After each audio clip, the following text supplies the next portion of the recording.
Esse nome é poderoso, igreja.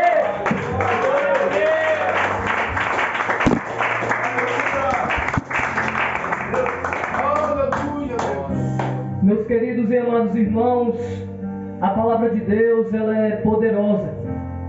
Está escrito que ela tem o poder de aperfeiçoar o homem no seu caminho para que ele se torne apto, porque essa palavra ela tem poder para poder corrigir o homem.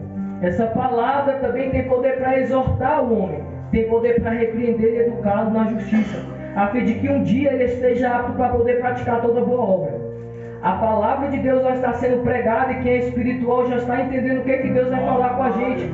Hoje Cristo quer tratar comigo, quer tratar com você, que nós precisamos crescer no seu caminho, nós precisamos se alicerçar na pedra viva, angular, que foi rejeitada pelos homens, mas por Deus não. Por Deus ela foi aprovada e manifestada aos eleitos e escolhidos de Deus para esse tempo.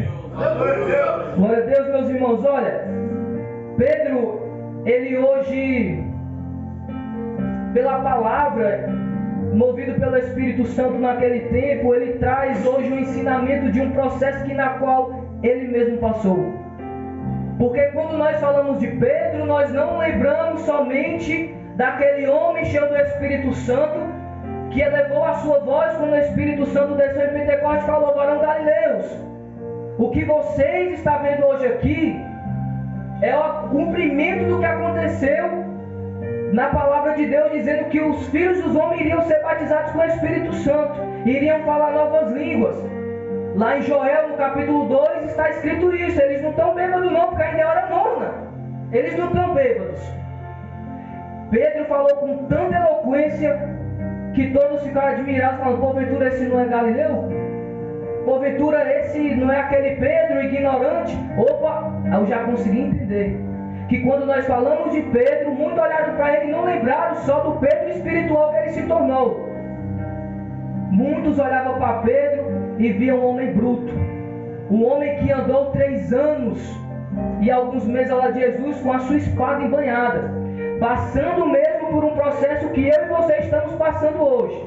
É um processo ardoso, um processo doloroso, mas que é um processo que resulta em salvação. Porque esse mesmo Pedro, um dia, ele foi escolhido por Cristo quando ele estava lá pescando, trabalhando. Cristo falou: vem, segue-me. Esse mesmo homem, um dia, ele deu lugar para Satanás, a um ponto do nosso Senhor olhar para ele e falar assim: afasta-te daqui, Satanás, porque tu está cogitando só hoje das coisas dos homens, mas a de Deus tu não entende. Então, mesmo o homem que recebeu a promessa de Deus, que um dia a igreja iria ser posta sobre o fundamento do ensino dele, ele tinha dado lugar para o diabo. Então Pedro, por muitas vezes, ele chorou, mas toda vez que a palavra o repreendia, toda vez que a palavra o exortava, ele permanecia andando com Jesus. Chegava em Jesus e tinha dúvida, falava: Senhor, até quantas vezes perdoamos? E Jesus falava: 7 vezes não, te digo 70 vezes 7. E Pedro ia aprendendo, ele via Jesus curando, ele via Jesus libertando. Um dia ele chegou na presença de Deus e falou: Senhor, eu fui na aldeia lá com o Tiago e os demônios se submeteu a nós. Jesus falou: ei, não fica feliz porque os demônios estão se submetendo a vocês não, fica alegre porque o nome de vocês está no livro da vida. Glória a Jesus. Porque a Jesus está aqui mais forte, que está falando.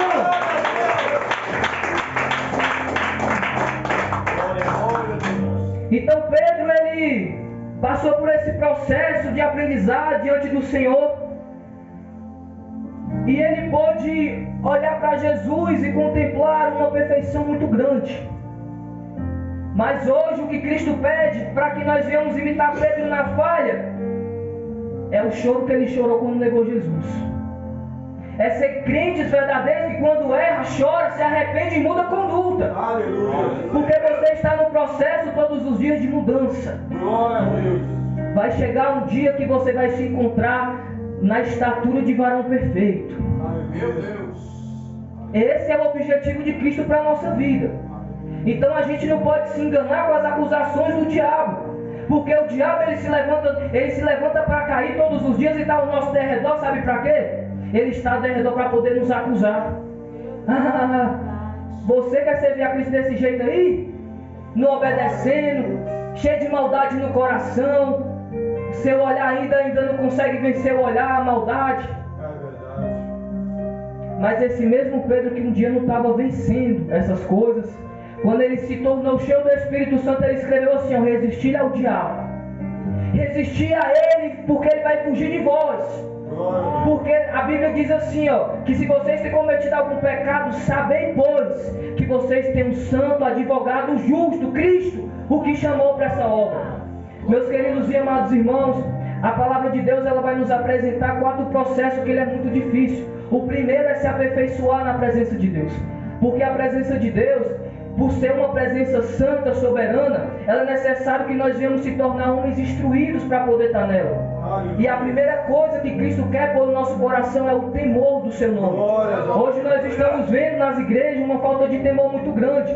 Qualquer um hoje fala de Cristo, todo mundo conhece a Jesus, mas não anda como ele andou. A Bíblia diz que é mentiroso, porque não anda como ele andou. Eu conheço Jesus. Certa vez, meus queridos amados irmãos, eu encontrei um pastor da Quadrangular, estava afastado, passando por um divórcio. E ele falou assim, jovem, eu estava lá em casa orando a Deus, chamando. E aí, cara, tudo bem? Eu olhei para ele assim, como é, meu irmão? Você chamou Jesus de cara de brother? Falei, não. Ei, o Jesus que eu sigo é soberano. Na presença dele eu recebi instrução pela palavra de Deus, que eu tenho que se achegar a ele e falar, Senhor, santo, soberano, Criador dos céus e da terra, eu te peço perdão pelos meus pecados, te peço permissão para entrar na tua presença. Então as igrejas hoje estão enganadas porque querem dar um passo maior que a perna nas coisas espirituais. Não entende que o processo de aperfeiçoamento vem pela palavra. Porque a palavra em 2 Timóteo 3,16 diz assim, ó, que ela é para o homem se tornar perfeito e perfeitamente habilitado para a boa obra. Um pastor, como que o pastor está ensinando para o membro dele? Dizendo que chama Jesus de brother, de cara.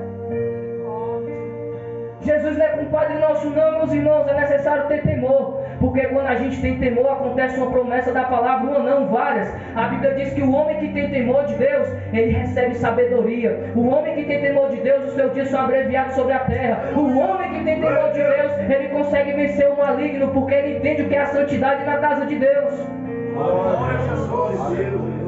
Então, meus queridos e amados irmãos, esse é o primeiro passo, para a gente poder servir a Cristo, o aperfeiçoamento. E se eu falo de aperfeiçoamento, é porque nós somos imperfeitos. Então nesta noite, Cristo ele te pede assim, tenha calma, filho. Você agora está se aperfeiçoando, certo? Agora eu vou te fortalecer. É o segundo passo que Pedro vai falar para nós.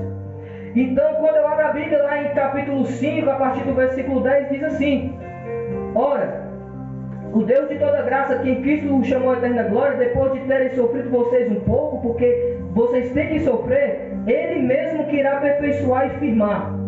Então, como que eu posso firmar na presença de Deus? Aí eu pedi para os irmãos abrir no capítulo 2, que vai dizer assim, ó, portanto, abandonem toda maldade, hipocrisia, inveja, como todo tipo de maledicência. Então, se você quer firmar, meu querido e amado irmão, você está passando por um processo, você está distante, você se separou. Você está passando por um processo de lapidação, todos os dias. Eu, pastor, cooperador Eric, irmão Luciano, os demais irmãos, está nesse processo de se firmar na presença de Deus. Não quero achar que você vai se transformar da noite para o dia. Mas também quem tem um encontro com Cristo verdadeiramente muda da água para o vinho também. É o poder da